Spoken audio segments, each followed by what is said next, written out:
Salut la zone, j'espère que vous allez super bien. À l'aube du combat entre Cédric Doumbé et Baki, c'est-à-dire Baissam Shamsudinov, il y a plein de gens qui commencent à un petit peu faire une comparaison entre cet épisode qui est sur le point de se passer et un petit peu l'épisode du passé qu'on a eu entre Cédric Doumbé et Jordan Zebo, qui s'est terminé simplement de manière littéralement classique aujourd'hui. Franchement, un KO en 9 secondes, il n'y a pas grand-chose à dire de plus que ça. Et juste après ce chaos, c'est un petit peu comme si Jordan Zebo, il avait un petit peu simplement disparu de la surface. On l'entend simplement parfois faire des sorties médiatiques dans lesquelles il se plaint du fait que Cédric Doumbé l'est un petit peu trop harcelé et simplement des choses comme ça. Et c'est un petit peu la raison pour laquelle aujourd'hui, je pense qu'il serait intéressant que l'on se pose simplement pour discuter de deux sujets. Tout d'abord, on va se demander simplement qu'est-ce que Jordan Zebo est en train de devenir, genre quelle est la suite pour lui, quelle est la suite logique. Et ensuite, on va un petit peu se demander, genre se poser des questions par rapport au vrai niveau que Jordan Zebo avait. Parce que est-ce qu'on n'a pas un petit peu trop hypé notre boy? Est-ce que le gars il est pas simplement un petit peu surcoté? Donc on va commencer tout d'abord par parler du palmarès de ce bon vieux Jordan Zebo.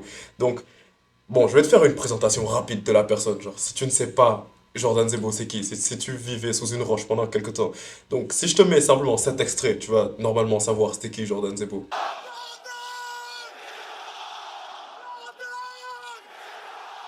Bien évidemment, Jordan Zebo, c'est la personne qui s'est fait mettre KO par Cédric Doumbé en 9 secondes en octobre passé lors du PFL Paris numéro 1. Donc, si on parle un petit peu par rapport au palmarès de Jordan Zebo, genre, il y a plein de gens qui disent palmarès Jordan Zebo, je me suis battu contre Cédric Doumbé. Genre, c'est un petit peu méchant à dire quand même. Mais si on parle vraiment de son palmarès c'est 4 victoires pour une défaite. Donc, parmi ces 4 victoires, il a réussi à terminer néanmoins 2 combats. Donc, il a eu 2 finishes, une défaite quand même, en 9 secondes, on le rappelle quand même. Et maintenant, vu que son palmarès il n'est pas du tout riche, on va même pas se mentir sur ça, son palmarès n'est pas riche pour un combattant de MMA. Oui, je te l'accorde, c'est parce qu'il a simplement 22 ans pour le moment, mais son palmarès n'est pas riche. On peut un petit peu regarder plus son record en amateur. Donc en amateur, il a 3 victoires pour 3 défaites. Et parmi ce palmarès de 3 victoires pour 3 défaites, il a eu un finish, mais il s'est fait finish 2 fois. Donc c'est un petit peu les raisons qui me poussent un petit peu à me demander, genre, on va en parler un peu plus tard dans la vidéo, mais est-ce qu'on n'a pas un petit peu trop propulsé Jordan Zebo, genre, au début de sa carrière? Parce qu'on voit très bien que Jordan Zebo, il avait simplement 22 ans, et on l'a directement propulsé au stade de prodige du MMA français, au point où il devrait être en mesure de pouvoir abattre Cédric Doumbé, alors que Cédric Doumbé, on sait très bien qu'il est 7 fois champion du monde du Glory Kickboxing, et vraiment, il a un très gros héritage derrière lui. Mais ce n'est pas le sujet à l'heure actuelle. Donc ce bon vieux Jordan Zebo, si on a encore envie de parler de lui, on va parler du fait qu'il est signé à l'ARES. Également, son prochain combat aura lieu le 7 mars contre Carlos Graca. Et par rapport au fait qu'il est à l'ARES, il est classé 22e de la catégorie welterweight. Donc, si on analyse un petit peu le style de combat de Jordan Zebo, parce que genre, quand on parle de Jordan Zebo, on parle simplement un petit peu de tout cet extra sportif par rapport au fait il se fait harceler, genre il y a vraiment plein de vagues de haine, genre des choses qui sont pas bonnes en tant que telles, genre vraiment ça c'est des mauvaises choses. Mais si on parle vraiment du style de combat de Jordan Zebo, c'est une analyse qui est plutôt intéressante à faire et c'est ça qu'on va faire dès à présent. Donc si on parle des forces de Jordan Zebo, genre ses forces majeures, c'est clairement son striking. Genre Jordan Zebo c'est un très bon striker. Un autre point qui est plutôt important, c'est qu'en lutte également il se débrouille bien. Il se débrouille bien et c'est en grande partie lié au fait que c'est un welterweight mais qui est lourd, genre donc il joue bien, genre, il sait bien utiliser son poids, genre, pour fatiguer son adversaire lorsqu'il est en position de lutte. Il y a un point que j'ai noté qui est un petit peu drôle, c'est par rapport au fait que je considère que, genre, j'ai juste écrit Street Fighter, tu vois, parce que je considère que Jordan Zebo, il a un style de combat plutôt sale, mais dans un bon sens, tu vois. Je te parle pas de sale en mode John Jones qui essaie de faire de la triche, genre, dans ses combats ou ni rien. Mais genre, t'as l'impression que, quand tu vois un combat de Jordan Zebo, t'as comme l'impression que c'est un gars qui est en train de se battre dans la rue. Genre, il a un style de combat vraiment très agressif, genre, il fonce sur toi. Et on voit beaucoup de high kick et malheureusement, ça peut être un avantage comme un désavantage.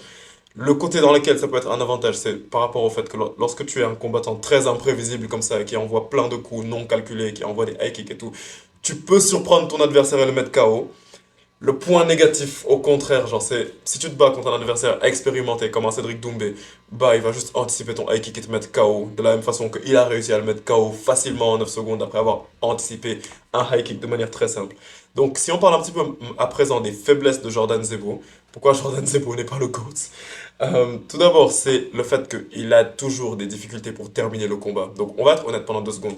Jordan Zebo, il a un bon niveau. On va même pas se mentir sur ça, quand même. Il a un bon niveau pour un combattant de MMA de 22 ans. Il a un bon niveau. Je vais pas m'attendre à ce que Jordan Zebo soit un Charles Oliveira ou un Islam Makhachev ni rien. Pour un combattant de MMA normal de 22 ans qui vient juste de signer professionnel depuis pas longtemps, il a un bon niveau. Je préférais préciser ça dès le début. Mais si on parle vraiment des faiblesses de Jordan Zebo, c'est le fait qu'il n'arrive quasiment jamais à terminer de combat. Comme je l'ai précisé, dans ses 4 victoires non, en professionnel, il a réussi à en terminer simplement 2. Et un autre défaut qu'il a, c'est le fait que, ça peut être un avantage comme un défaut, mais je dirais que c'est sa mentalité du tout ou rien. Le fait que lorsque tu rates ses combats et ça a vraiment été prouvé, genre dans son combat récent contre, non pas dans son combat récent, mais dans son combat contre Birnassou, qui était vraiment, je pense, le combat qui reflète le plus le style de combat de Jordan Zebo, même si malheureusement c'est un combat qu'il a fini par perdre par décision. Mais c'est vraiment un combat très intéressant à voir si tu as envie de plus en connaître sur le style de Jordan Zebo. Donc, dans ce combat, Jordan Zebo, il a vraiment montré genre, que c'est qu'il a une mentalité du tout ou rien. Et la raison pour laquelle c'est une bonne chose, c'est qu'il a un style de combat vraiment très agressif. Il va te foncer dessus, il va t'envoyer des high kicks, il va t'envoyer plein de coups et tout. Mais, genre, ça c'est vraiment pour le tout. Mais pour le rien, c'est que la majeure partie du temps, genre, bien qu'il soit agressif et qu'il ait vraiment beaucoup de déchets techniques, ça également, qui est une très grosse faiblesse qu'il a, c'est juste que ça ne marche pas la majeure partie du temps. C'est clairement ça. Et c'est vraiment couplé au prochain point que j'ai noté, qui est par rapport au fait que Jordan Zebo, il a une mauvaise garde. Techniquement, il a une mauvaise défense. Donc, comme je le dis, c'est un combattant qui est très offensif, il te fonce dessus et tout, mais il a souvent plus de difficultés à être sur la défensive. Il a également une mauvaise défense au takedown, qui est la raison pour laquelle Mihail Birnassou, pardon, a réussi à le mettre au sol plusieurs fois, même s'il a une bonne lutte, mais le fait de se faire mettre toujours au sol de manière aussi simple, ça peut être une très grosse menace, genre qu'il pourrait avoir à expérimenter à l'avenir. Donc franchement, pour moi, son point faible le plus important, c'est juste sa défense. Si Jordan Zebo réussit à vraiment avoir une meilleure défense, une meilleure garde, et peut-être de pouvoir combattre de manière plus tranquille, genre de pouvoir être plus serein lorsqu'il se bat, ce sera un combattant d'élite, très probablement. Donc, on pourrait se poser la question rapidement, à savoir, est-ce que Jordan Zebo est surcoté? Bah oui, genre clairement, genre on peut pas vraiment se mentir sur ça, genre Jordan Zebo, en tout cas, au minimum, à la veille de son combat contre Cédric Doumbé, j'ai même pas compris pourquoi, mais Jordan Zebo était littéralement clairement surcoté. Parce que si tu regardes un combattant, et c'est ça que je t'arrête de dire tout à l'heure, si tu regardes un combattant genre, qui avait un palmarès simplement de 4-0 avant son combat contre Cédric Doumbé, et qui avait 2 victoires par finish, 2 victoires par décision unanime, et directement propulser ce combattant en soi-disant prodige du MMA français, et franchement l'avenir du MMA français, alors que même en amateur, bon je sais que les statistiques en amateur ça compte un petit peu moins parce que genre c'est pas les statistiques les plus représentatives du style de combat de la personne. Même en amateur il avait un record de 3-3 où il s'est fait terminer 2 fois, il a réussi à terminer une fois son adversaire. C'était clairement pas les statistiques les plus flatteuses, mais après je sais on a toujours trop tendance à trop aimer je veux dire propulser nos superstars genre vers en ascension, c'est-à-dire nos prodiges en ascension. Mais voilà, donc franchement, c'est la raison pour laquelle Jordan Zebo, il a vraiment été trop propulsé en avant.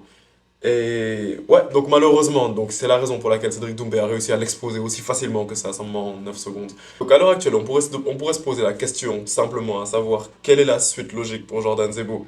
Donc, Jordan Zebo, on le voit très clairement, qui demandait un petit peu partout après avoir perdu son combat contre Cédric Doumbé, genre une revanche. Il a demandé des revanches à gauche, à droite, à gauche, à droite. Mais pour moi, clairement, la revanche, ce serait simplement tout d'abord, avant de commencer, elle est impossible. Genre, Cédric Doumbé va quasiment. Genre, je vois vraiment pas une chose qui pousserait Cédric Doumbé à prendre un combat contre Jordan Zebo à cette heure-ci. Ça lui servirait absolument à rien. Et donc, c'est littéralement la raison pour laquelle cette revanche, à l'heure actuelle, est littéralement impossible. Et elle serait juste inutile pour Cédric Doumbé. Et c'est triste à dire pour Jordan Zebo. Parce que Jordan Zebo, cette revanche laverait son honneur et tout. Mais je vois vraiment pas Cédric Doumbé accepter ce combat. Donc, en ce moment, ce que Jordan Zebo devrait plutôt faire, ce serait simplement de se consacrer, genre, corps et âme, à réussir à monter, genre, le plus dans les rangs de l'ARES, afin de pouvoir peut-être à l'avenir signer au PFL. Parce que, genre, on sait déjà qu'il a déjà fait un combat contre Cédric Doumbé au PFL Paris et que, bon, bien évidemment, c'est grâce à Cédric Doumbé que la majeure partie du public était venue, mais, mais à l'heure actuelle, il est déjà connu, tu vois. Donc ça pourrait vraiment l'aider, genre, pour pouvoir réussir à signer au PFL. Donc on voit très bien que le 7 mars, il est censé se battre contre Carlos Graca, qui est un welterweight encore signé à l'ARES, mais qui est mieux classé que Jordan Zebo. J'ai pas le classement exact en tête de Carlos Graca, mais il est minimum dans le top 15. Donc ça va quand même lui permettre de, si bien sûr il arrive à gagner ce combat, ça va bien évidemment quand même lui permettre de pouvoir être mieux classé. Et donc peut-être à l'avenir signer au PFL. Et on ne sait jamais, genre peut-être d'ici 3 4 ans, 5 ans, peut-être, genre s'il arrive vraiment à prouver un style de combat incroyable, genre s'il arrive vraiment à nous prouver de très grosses performances, pourquoi pas prendre juste pour l'histoire, genre un combat retour contre Cédric Doumbé, l'allumer, je sais pas, en 3 secondes, genre cette fois-ci. Mais bon, voilà, c'est tout ce dont j'avais envie de te parler aujourd'hui par rapport au cas de Jordan Zebo. Genre, simplement pour te dire un petit peu ce que Jordan Zebo est devenu. Parce que la majeure partie du temps, lorsqu'on entend parler de Jordan Zebo, c'est pour faire des blagues et tout. Ouais, comme Cédric Doumbé l'avait dit, genre, n'insultez pas Jordan Zebo sur les réseaux sociaux. Genre, plutôt donnez-lui de la force et tout. Genre, parce que, quand même, en vrai, malgré tout ce qu'on peut dire, c'est un bon combattant, genre, pour quelqu'un de 22 ans. Et voilà, donc si ce genre de vidéo te plaît, je te conseille tout simplement de t'abonner à la zone, pendant l'espace commentaire et dis-moi pourquoi tu es d'accord avec moi, ou plutôt dis-moi pourquoi tu n'es pas d'accord avec moi si tu n'es pas d'accord sur un sujet. Et comme d'habitude, on se capte pour la prochaine vidéo. Peace out.